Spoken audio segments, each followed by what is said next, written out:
YouTube. Chat, say hi to YouTube. Right now. Right now. Hi, YouTube. Hello, YouTube. Today, I've got a very special video in mind. As you can see, we are live on the Twitch, so please be sure to go and check out the Twitch. We stream Monday, Tuesday, Wednesday, doing gaming content, all that stuff. Does this mean I can't make you sing the stream? You can make me sing during Elden Ring. Make me sing during Elden Ring. We have karaoke. We have a lot of fun stuff. But today, we're going to be reviewing stuff that you submitted on the Discord. That is right. We have the Offbeat Outlaw Discord. In the Discord, I had you guys submit some homebrew content for me to review. So, I hope you guys have fun. I hope you guys enjoy. Here is the scale of how I review things. I'm gonna give everything at the end of it a rating from 1 through 10. A 5 means this is the average homebrew. This is the homebrew that I look at and I go, I would make some changes. A 7, it is good enough that I would consider using it in my games without any changes. A 10 out of 10 is, oh my goodness, I'm putting this right in right now. If I give you a 1 out of 10, it means I'm concerned for your ability to understand words. But without further ado,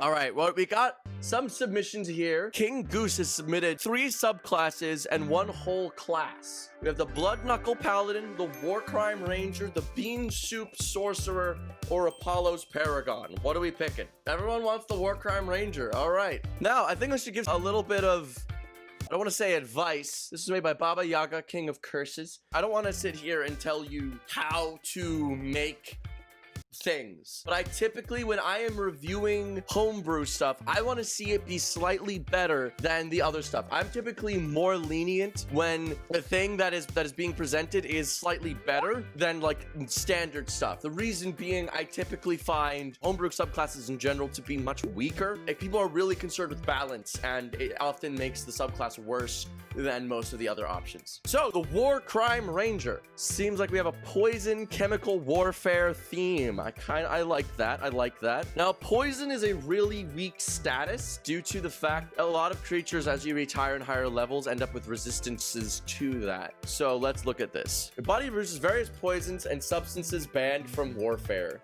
I like how this implies that there's a Geneva Convention. That's a good start. At 3rd level, you learn additional spells when you reach certain levels in this class, as shown in the Primordial Magic spell table. Each spell counts as a ranger spell for you. Doesn't count against the number of ranger spells you know. Okay, we got Ray of Sickness, good flavor spell. Blindness, Deafness, could be better, could be worse. Slow, Brilliant, Blight, very flavorful, and Cloud Kill, excellent. This is a great spell list. I'm a big fan of seeing Slow. Slow is a fantastic spell, and I'm very glad to see a ranger is being given that. Let me go and get out one of my other books. We compare, we contrast, we make sure that this thing is actually good in comparison, or whether or not the person didn't bother reading their books.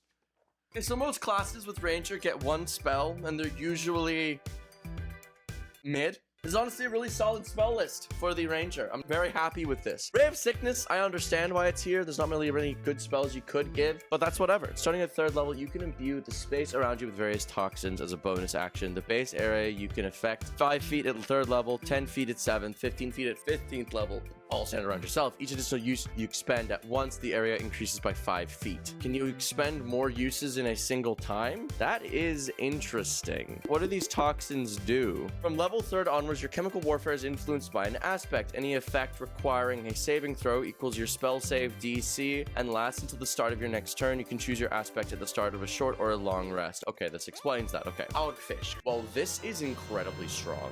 This is fuck monks.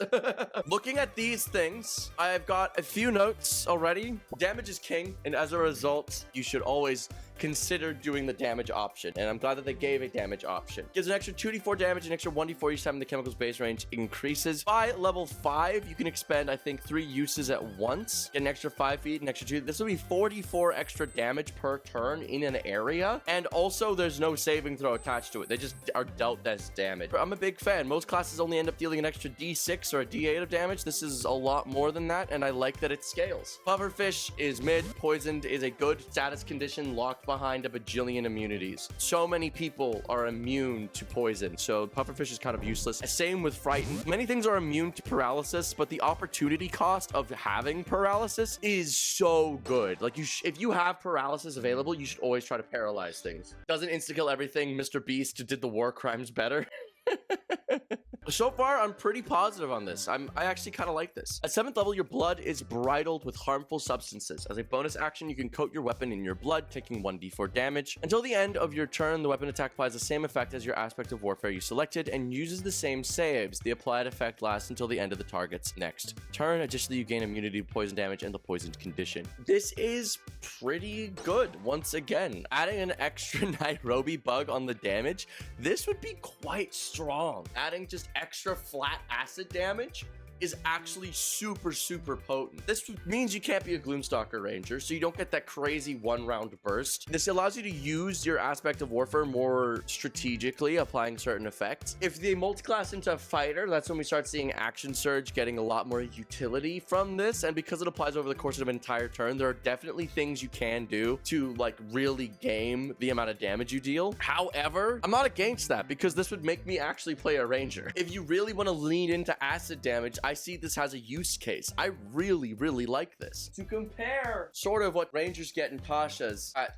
equivalent levels, Fey Wanderer allows you to make charisma check and you gain proficiency in deception. At 7th level, you can make things frightened and then you get like some sort of resistance. Swarmkeeper, you can give yourself a flying speed. Rangers don't really get a lot. I'm gonna make a monk that just gives them all the powers of Sun Wukong. Monks are the best class in the game. The South, I know you're trolling, but be careful. YouTube doesn't. They'll think you're serious and then they'll think you're stupid. You wouldn't want that.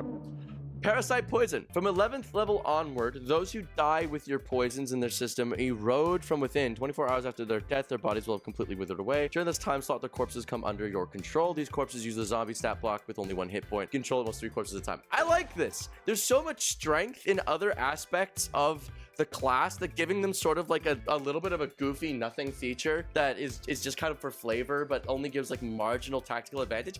I really like this. This is really, really strong stuff that we're seeing. I used to review Homebrew more often and I actually stopped because of how bad it was. It made me mad because it felt like people weren't watching my videos. Like they were just like submitting content and then weren't watching the videos to receive any feedback, and that was infuriating to me. This makes me feel like people watch the videos.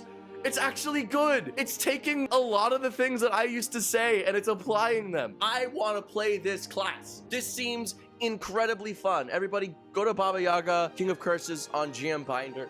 Go and give this whatever the fuck it is, like a thumbs up. Use this in your class, in your games. This is a really well done Ranger subclass that gives it a bit of a power buff, some extra utility with its spells, and gives you a really fun themed class that works. I am always so annoyed when I get C classes that don't work. And I have a reason to invest because this volatile funeral feature, the ability to make the zombies explode to deal more damage, is brilliant. I love this. Now, I will say, you are heavily incentivized to only ever use the Nairobi bug feature. I will definitely say that the Nairobi bug is easily the strongest aspect of warfare. There's a little bit of utility with the hogfish. I think pufferfish and hornworm are completely useless. I understand why they're there. They're kind of like flavor. I think having the poison thing does need to be there. Fuck you to my future self watching the YouTube vid.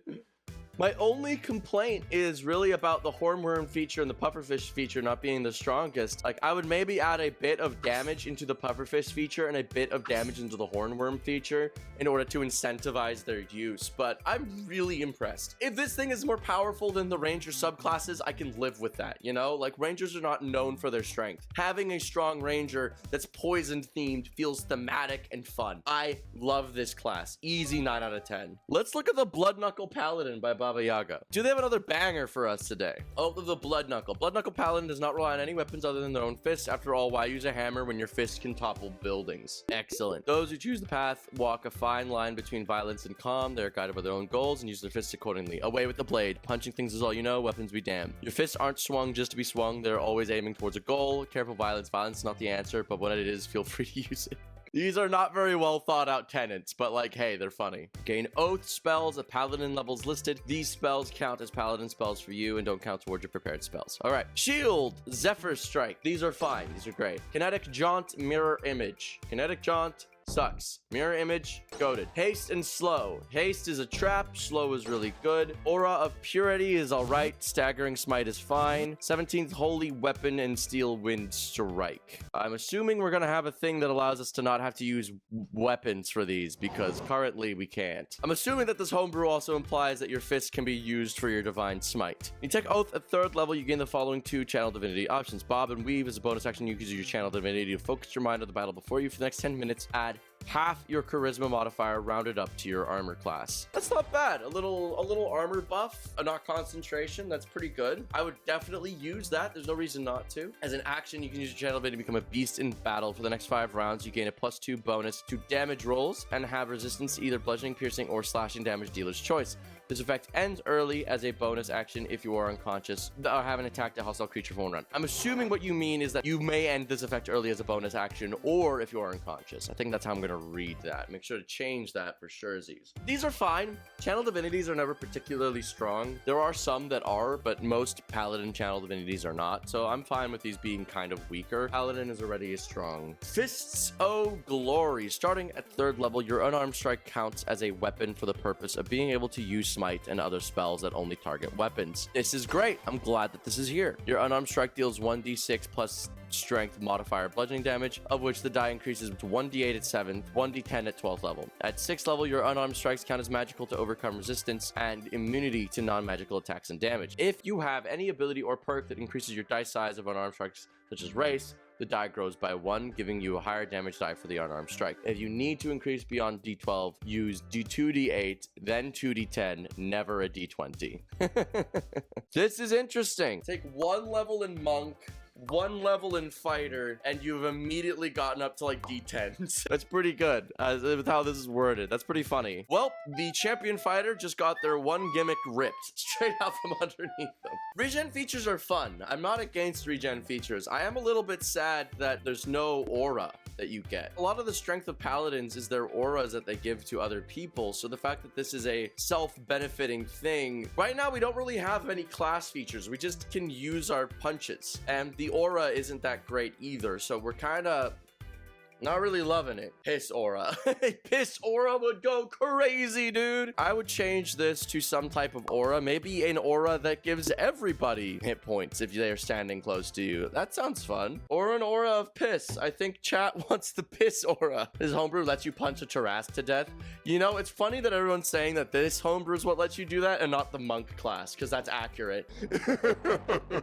Instant payback. This is a standard. Paladins typically get some sort of Thorns feature at 15th level. I'm not against them having this. Thorns features are really strong, especially considering how much power you get from creatures hitting you all at once. And it's whenever a creature hits you with an attack. So this is spell attacks, range attacks. This is quite strong. Scourge of the Ring. I am super for this. Range paladins have pretty good capstone features. I'm not against a capstone feature that gives you an extra attack like this. You can't multi-class to gimmick extra attacks. Your AC increases by 2, your speed by 15. This is all really, really solid stuff. This one is not as good as the chemical warfare ranger, mostly due to the lack of power in the 7th level feature. That 7th level feature is typically what sells me on the class. Paladins all play the same. You run in, you smite. This thing just does it with its fists, and it doesn't really have any way to do that differently than other classes. The 7th level feature being this aura that just gives you alone a health regen is not that good, especially when other paladin auras at this level are so fucking strong. Like the Oath of the Ancients paladin gives everybody in your aura resistance to spell damage. That's ridiculous. And like the spells that it has are good. Like slow is, we've already talked how good that is. Mirror image is an excellent spell. Like you have good spells to utilize your abilities and whatnot. You can't smite with Steel Wind Strike because you make a spell attack, not a melee attack with that. I'm really disappointed with the 7th level feature being as weak as it is. I know it sounds strange giving a regen feature saying that it's weak, because that means out of combat you are always going to be at least half health. I think there needs to be some type of aura benefit, like in combat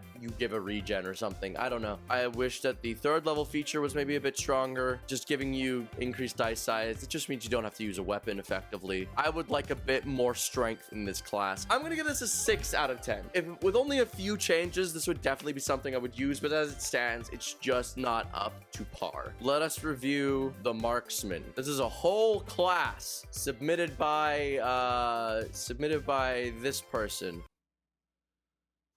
They are a person who makes stuff. Now, how I review classes are much different than how I review subclasses. Subclasses, I'm looking for things that can overpower the other available options. In classes, you need something that gives me a reason to either multi-class into it or a reason to play it in general. If I can outbuild this with a fighter, then there's no reason for me to play this class. But we'll see. All right, class features: 1d8 hit dice, hit points, con mod, blah blah blah. We know that. Light armor, crossbows, light martial weapons, simple weapons, firearms. No shield proficiency. Worth noting. No shield means no shields at all. No medium armor proficiency means no shield. Tinker's tools, dexterity and charisma. 3 from acrobatics, athletics, investigation, sleight of hand. More skills than normal, so I'm feeling kind of roguey with that. Equipment: martial crossbow or a firearm, or 2 light crossbows or firearms. Light martial weapon, any simple melee weapon, explorer's pack, or burglar's pack. Leather armor, ammo for each ranged weapon, tinker's tools, and a simple weapon. 0 out of 10, not enough piss.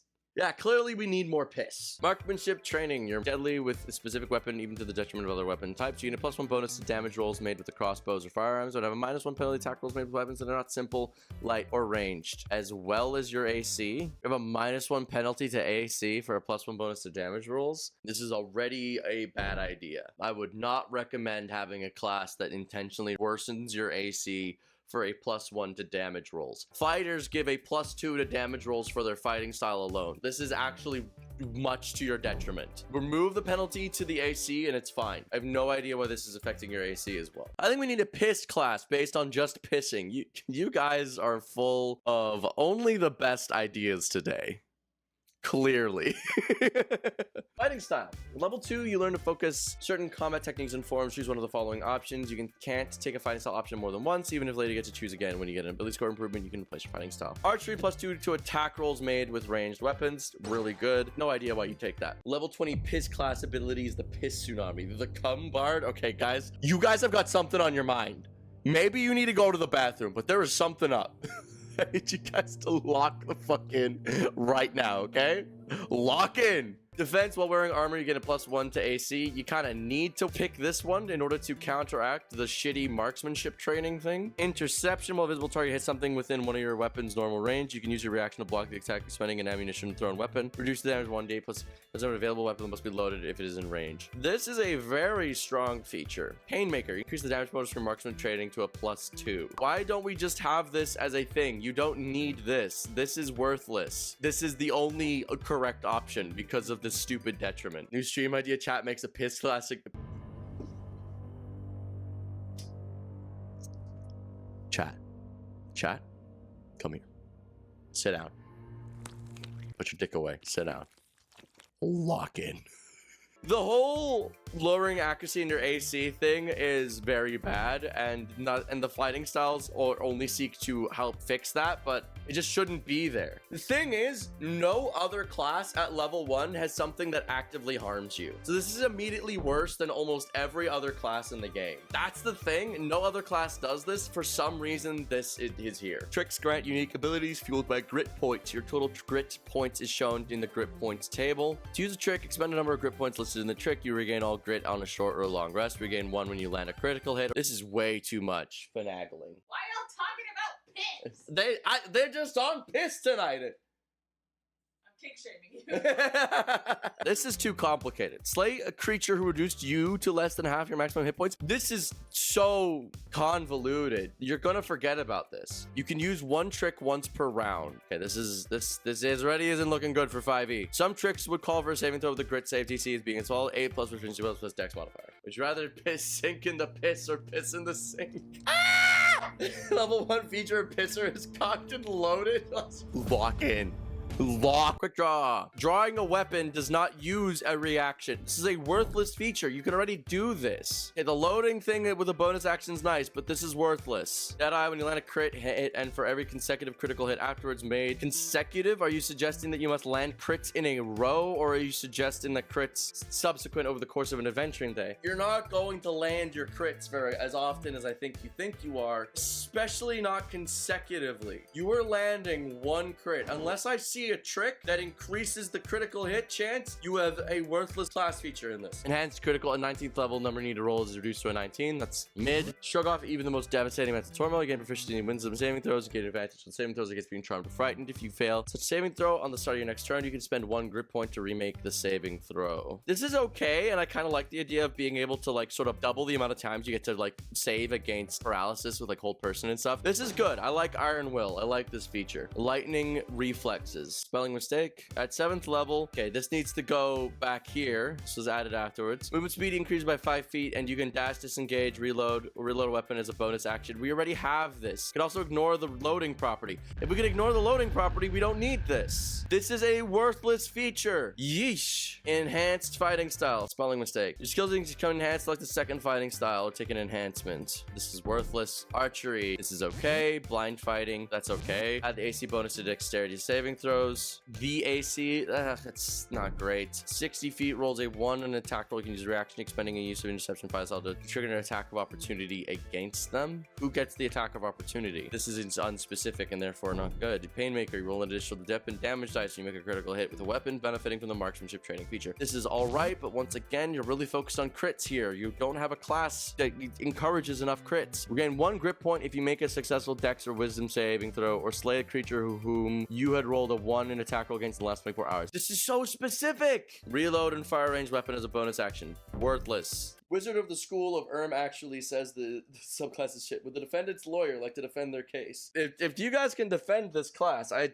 go for it. But right now, I'm very anti it. Disabling shots. Vicious shot as a bonus. You only have 2 shots as well. Just get the feat. Just get Gunner. Arcane ammunition. You gotta be spellcasting feature and Marksman level 6. Required spells like cast a spell infuse it to a single piece of ammunition for 1 minute. If you hit on a ranged weapon attack made with the ammunition, the effect of the spell you fuse the ammunition affects only the creature it hit. If it was down a spell in area effect, it would become a sphere large enough to only affect the hit or creature, or if the spell would affect more than one, blah, blah, blah, blah, blah. This is very complicated and very poorly thought out. Like, what if I put Hallow in a fucking thing? Like, or Wish. I sentenced the creator to an hour of Danny's YouTube chat.